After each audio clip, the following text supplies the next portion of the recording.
Hi there, welcome back. Today we are going to look at Sybil Birling, how the inspector interrogates her, what are his impressions of her, how she embodies the culture and the dominance of the people in those days.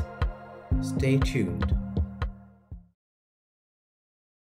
As I sit across from Mrs. Sybil Birling, I see a woman cloaked in the armor of her own self-righteousness.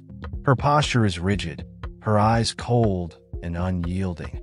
She exudes an air of entitlement, a certainty that her status and wealth place her beyond reproach.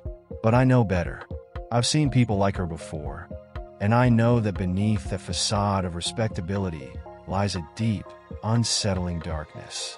I start my questioning with calm precision, watching her closely as she responds. Her answers are clipped defensive. She's determined not to be implicated, not to let the facade crack.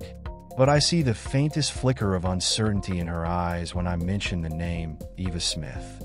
She quickly recovers, of course, dismissing the girl as just another of the many undeserving poor who cross her path.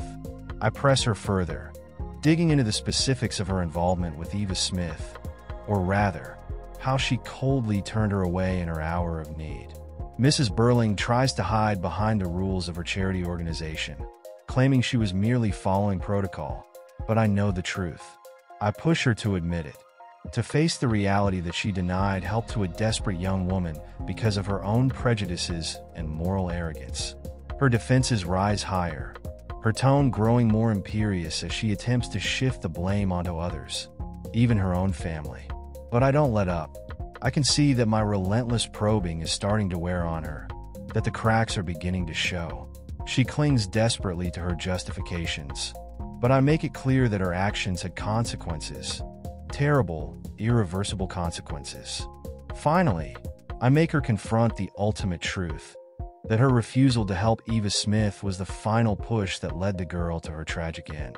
I see the shock register on her face, quickly followed by a hardening of her features as she denies any responsibility.